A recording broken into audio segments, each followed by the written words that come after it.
Now let's see the advantages of formal organisation. लाभों को देखेंगे हम औपचारिक संगठन के लाभों को।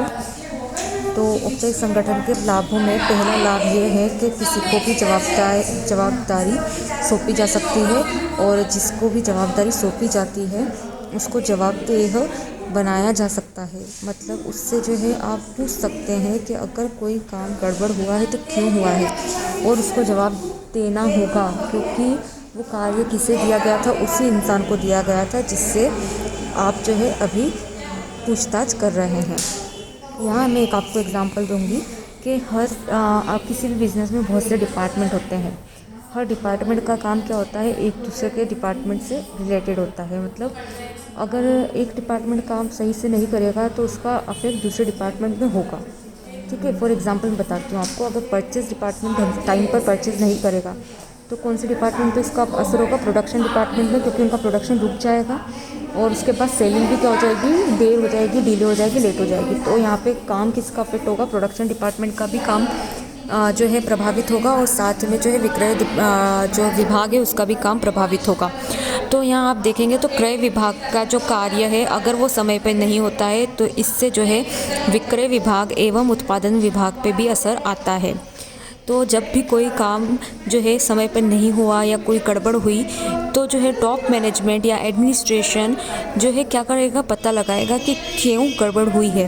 तो यहाँ पे जो है हर डिपार्टमेंट के पास क्या होना चाहिए, एक जवाब होना चाहिए कि वो अगर उनके साथ काम नहीं हुआ है तो क्यों नहीं हुआ है, रिस्पॉन्सिबिलिटी किसकी है, वो तीनों की है।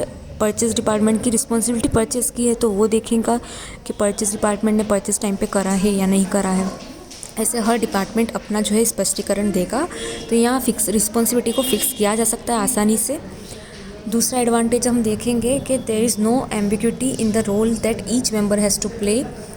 ठीक है, मतलब कोई भी जो है यहाँ कन्फ्यूजन नहीं होता है कि किसको क्या काम करना है, और इस तरह से जो काम है वो भी क्या होता है, डुप्लीकेट नहीं होता है। मतलब ऐसा नहीं होता है कि एक दो जन एक ही काम करे।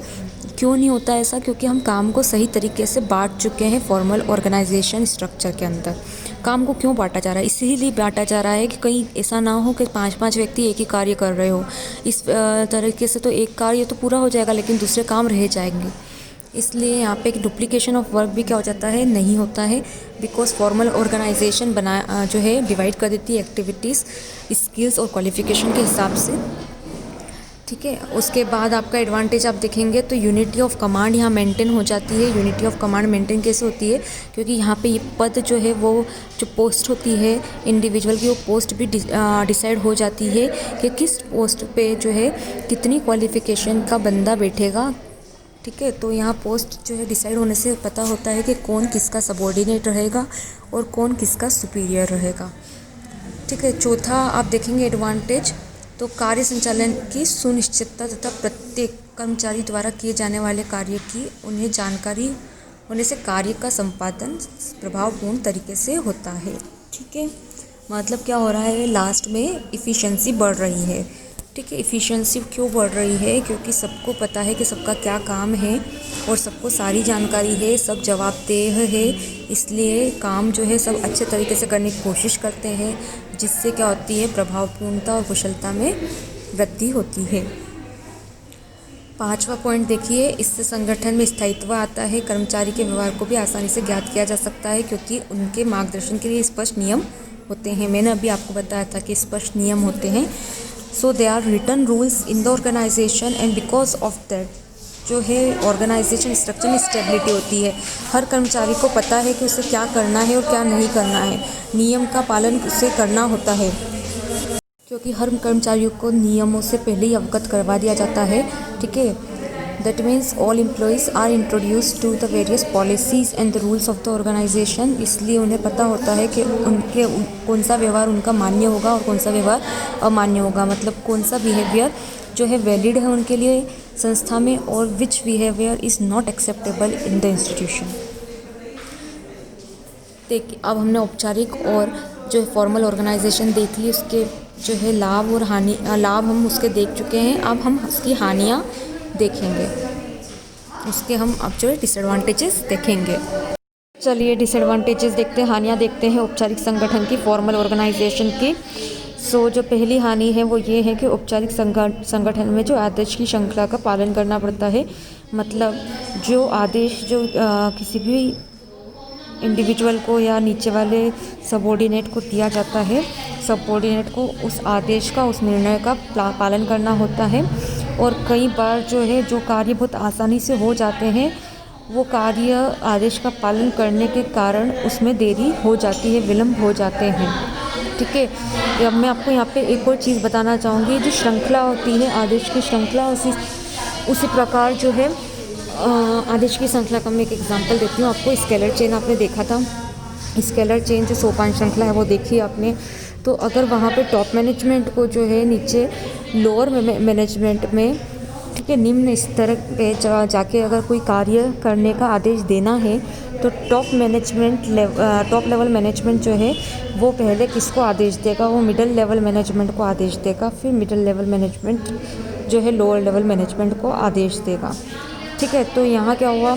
यहाँ समय व्यर्थ हुआ, देरी हुई।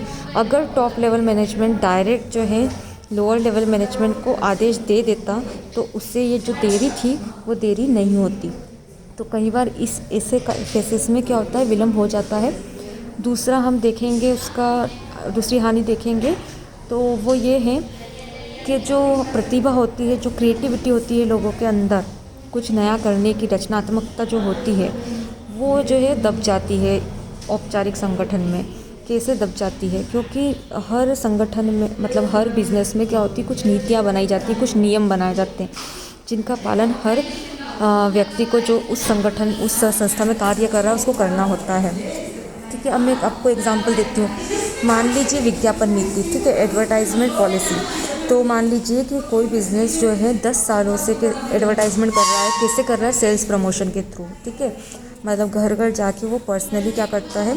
फ्री सैम्पलिंग देता है, अपने प्रोडक्ट के बारे में बताता है, और इस तरीके से वो अपनी सेल को क्या करता है? इंक्रीज़ करता है। अब मान लीजिए कि कोई नया अपॉइंटमेंट होता है, और वो नया बंदा जो एडवर्टाइजमेंट डिपार्टमेंट में आता है, वो कहता है अब की बार हम जो है एक जो है सेमिनार रखेंगे, उस सेमिनार में हम हमारे प्रोडक्ट का डेमोन्स्ट्रेशन करेंगे। तो यहाँ भी वो सेलिंग बढ़ाने के लिए एक नया तरीका लेके आया।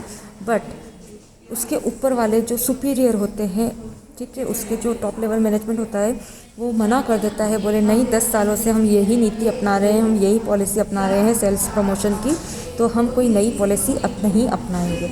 तो ऐसे में क्या हुआ? उसकी क्रिएटिविटी, उसकी जो प्रतिभा थी, वो पूरी तरह से दब गई। ठीक है, चलो तीसरा देखते हैं। तो तीसरा डिसएडवांटेज ये है कि हम ह्यूमन रिलेशनशिप, मानव में जो आपसी संबंध है, वो कैसे कार्य करते हैं, कैसे एक दूसरे की मदद करते हैं और काम को जो है संपूर्ण करते हैं, वो हम इस ऑर्गेनाइजेशन में पता नहीं कर सकते। क्योंकि ये ऑर्गेनाइजेशन सिर्फ इतना देखता है कि काम होना चाहिए। ठीक है, काम होना चाहिए और समय पे होना चाहिए और इफ़िशिएंटली होना चाहिए, कुशलता से होना चाहिए, विदाउट वेस्टेज। ठीक है, वो बस इतना देखता है। वो ह्यूमन रिलेशनशिप्स पे ध्यान नहीं देता है। वो ये नहीं देखता है कि अगर काम हुआ है तो किनकी सहायता से ये काम हुआ है, किन्होंने एक दूसरे के साथ समन्वय स्थापित करा, किन्होंने एक दूसरे के साथ मदद करी, एक दूसरे की हेल्प करी, एक दूसरे की कोऑर्डिनेट करा। ये सब चीज़ें जो है ये संगठन नहीं देखता है। ये सिर्फ क्या देखेगा कि काम कंप्लीट हुआ है या नहीं हुआ है। ह्यूमन रिलेशनशिप पर ये ज़्यादा ध्यान नहीं देता है। So here the human relationship are ignored. There is no place for the personal help given to any person in the organization for the work to be done. ठीक है, this organization only focuses on the completion of the work and on the efficiency of the work. अब हमने देख लिए advantages and disadvantages. Next video में हम नए topic देखते हैं।